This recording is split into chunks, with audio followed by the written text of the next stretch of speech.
Rally या सत्कार इनका बहुत कम है। आज का दिन जो है वो बाबा साहब के जो विचार है उसको अपने दिल के अंदर कैसे बिठा सकते हैं ताकि ये मिट न जाए, उसका आज दिन है। बाबा साहब कहते हैं कि I am Indian firstly and lastly, मतलब मैं भारतीय हूं प्रथमता और अंतिमता। और जब मैं शुरुआत में, मुझे बाबा साहब पता नहीं थे, ना ही उनके बारे में पढ़ा था। जब मैं बीटेक में गया तब बाबा साहब के बारे में मैंने पढ़ा, मैंने सुना। तो एक कोट था जो मैं हमेशा मेरे डायरी में लिखा होता था, और वो कोट इस तरह से है, हालांकि वो अंग्रेजी में है, फिर भी मैं कोशिश करूंगा उसको हिंदी में साझा करने की, कि the ultimate aim of human existence is the cultivation of mind. मनुष्य अस्तित्व का अगर कोई अंतिम ध्येय है तो वो मानवीय मन का विकास है। तो ये बहुत व्यापक संकल्पना है, ये बहुत ही वाइडर कंसेप्ट है। इसमें समानता के लिए संघर्ष करना, समानता का लड़ा, महिलाओं के लिए अधिकार देना, वर्कर्स के लिए अधिकार देना, साइंटिफिक आउटलुक, जिसे एक मॉडर्न आउटलुक बोलते हैं, विज्ञानवादी सोच, वो है। जाति जाति में भेदभाव न करना, वो है। तो ये कोड जो था वो मुझे, उसने बहुत प्रभावित किया। सभी को पता है कि अगर धरातल पे समानता के लिए सबसे बड़ा संघर्ष अगर पूरे दुनिया में किसी ने किया होगा तो वो बाबा साहब ने किया है। महिलाओं के लिए, महिलाओं की समानता के लिए, उनके रिस्पेक्ट के लिए, डिग्निटी के लिए, उनके राइट्स के लिए, उनके एम्पावरमेंट के लिए धरातल पे अभी तक सबसे बड़ा संघर्ष किसी ने किया होगा तो वो बाबा साहब ने किया है। कुछ चीजें हैं जो आज के दिन उनके विचार जरूर लेने हैं, बट आज का ही वो दिन है जहां हमें रिफ्लेक्शन भी करना है। जो समाज बाबा साहब चाहते थे, जहां जाति जाति में भेदभाव ना हो, क्या उसको हम हासिल कर चुके हैं? उस पे सोचना जरूर बहुत जरूरी है। बहुत सारे लोग यहां होंगे जिनको मैं कहूंगा जरूर संविधान पढ़िए, बट उनके पास ना उतना टाइम होगा। बट मैं जरूर कहूंगा कि अगर आपको किस परिस्थिति में संविधान बनाया गया, किस तरह से संविधान बनाया गया, किस तरह की चीजें संविधान में है जिससे ये समाज जो है, ये दुनिया की एक बहुत ही वाइब्रेंट डेमोक्रेसी है, उसको पढ़ना, उसको समझना बहुत जरूरी है। अगर आपके पास टाइम नहीं तो आप जरूर अपने संविधान की जो प्रस्तावना है उसको पढ़िए, जो फंडामेंटल राइट्स है, मूलभूत अधिकार है, उनको पढ़िए, directive principle of state policy है, उनको पढ़िए। आपको समझ में आएगा कि कितने मूलभूत अधिकार इस संविधान में बाबा साहब ने दिए हैं। जैसे राइट टू इक्वालिटी, समानता का अधिकार, जिसमें आर्टिकल 15 कहता है कि prohibition of discrimination on the basis of religion, race, caste, sex, place of birth. मतलब आप किसी के साथ भी किसी चीज को लेकर भेदभाव नहीं कर सकते।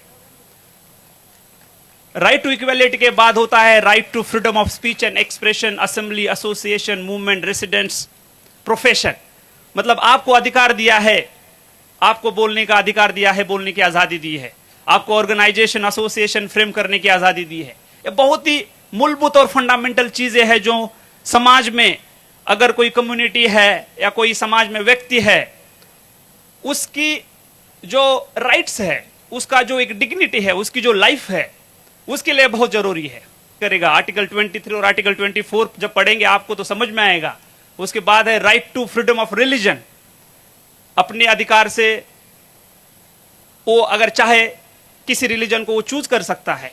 उसके बाद है cultural and educational right, minority जो है उनके लिए एजुकेशन के अधिकार किस तरह से है, जो कल्चरल लिंग्विस्टिक माइनॉरिटी है, भाषा वाली माइनॉरिटी है, उनको किस तरह से प्रोटेक्ट किया है।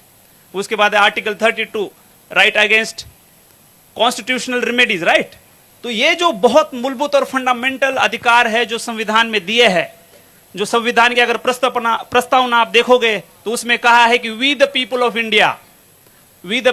India having solemnly resolved to constitute India into a sovereign, socialist, secular, democratic republic and to secure to all its citizen justice, social, economic, political, liberty of thought, expression, belief, faith and worship, equality of status and opportunity, and to promote among them all fraternity, assuring the dignity of the individual and unity and integrity of the nation in our Constituent Assembly this 26th day of November 1949 to hereby adopt and enact and to give ourselves this Constitution. तो ये विचार है, ये विचार लेना है, ये बहुत जरूरी है।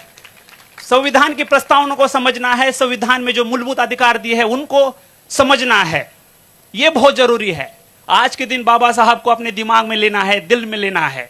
ये बात आप भली बात समझिए, ये बहुत जरूरी है आने वाले समाज के लिए। बाबा साहब ने कहा एजुकेट, तो देखना है कि अपने समाज में कितने लोग हैं, गरीब है, किसी भी वो जाति या कम्युनिटी के हो सकते हैं। क्या एजुकेशन के बारे में क्या कदम उठाए जा रहे हैं? क्वालिटी एजुकेशन देने के लिए समाज किस तरह से साथ आता है, लोगों तक क्वालिटी एजुकेशन आप किस तरह से पहुंच सकते हैं? गवर्नमेंट में डिफरेंट स्कीम्स और पॉलिसीज लाई है, उसको अपन इफेक्टिवली लोगों तक कैसे पहुंचा सकते हैं? तो इसके बारे में जागरूक होना बहुत जरूरी है।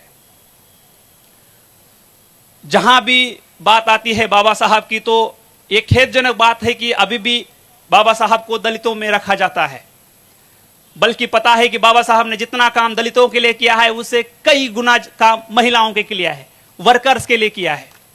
जो कोलंबिया यूनिवर्सिटी है वहां आप देखोगे तो कोलंबिया यूनिवर्सिटी में बाबा साहब का स्टैचू लगा है और वहां लिखा है द सिंबल ऑफ नॉलेज। बाबा साहब की जो एजुकेशन की डिग्रियां है, अगर आप पढ़ोगे तो आपका दिमाग पूरा चकरा जाएगा। कर रहे कि बच्चों को पढ़ाए।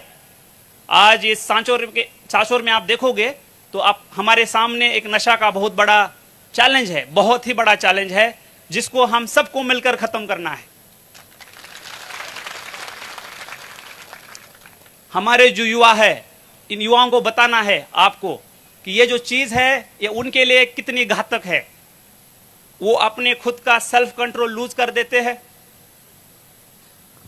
उनके चलते उनकी फैमिली परेशानी में रहती है, घर में आर्थिक संकट आता है, वही फिर नशा करने के बाद समाज में जाके क्राइम करता है, अशांति होती है, भय होता है। तो इन चीजों को रोकना होगा। जो हमारे लोग इसमें ऑलरेडी है उनको उससे खींचना होगा। रिहैबिलिटेशन सेंटर जालोर में आया है, बहुत सारा काउंसलिंग अवेलेबल है, नए तरीके से एनजीओ काम कर रहे हैं, बस आपको उनके हेल्प मांगनी है।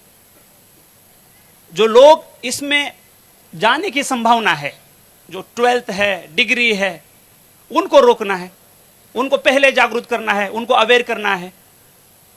उसके बाद जो लोग प्रत्यक्ष और अप्रत्यक्ष रूप से इसको बढ़ावा दे रहे हैं, नशीली पदार्थ की मुनवार कर रहे हैं, नशीली पदार्थ सप्लाई कर रहे हैं, एमडी, स्मैक, गांजा, अफीम, डोडा, इसको किसी भी हालत में बर्दाश्त नहीं करना है। अगर आपने आज ये ठान लिया, बाबा साहब के जयंती के अवसर पर आपने ये ठान लिया कि मैं इस नशा को खत्म करूंगा, आने वाले मेरे बच्चों का फ्यूचर सुरक्षित करने की जिम्मेदारी अपने हाथ में है, और ये जिम्मेदारी अगर आपने उठा ली तो आज ये जयंती सेलिब्रेट करने का पूरा मैं बोलूंगा कि सफल हो गया, सार्थक हो गया।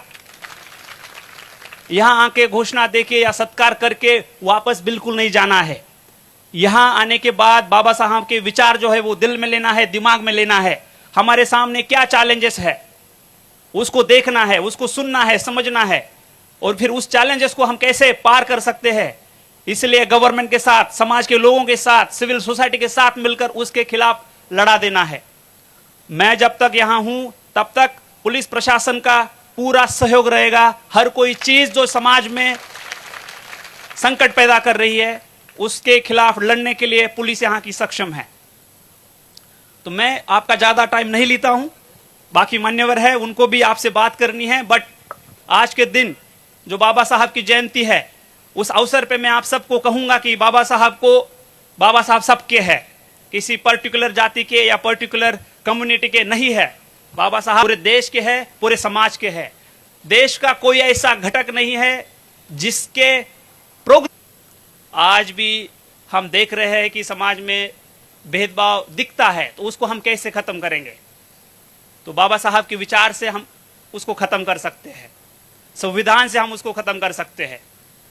तो संविधान जो बाबा साहब ने हमें मूल्यवान जो दिया है उसको आप पढ़िए, उसको समझिए, उसकी वैल्यू से आपको पता चलेगा कितना बड़ा कंट्रीब्यूशन हम सब के लिए बाबा साहब ने दिया है।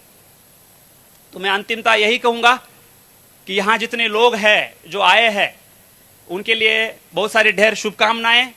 आप जागरूक है, आपको वाकई में लगता है कि आज के दिन मिलकर यहाँ बाबा साहब के जो थॉट्स है, उनकी जो विचारधारा है, उसकी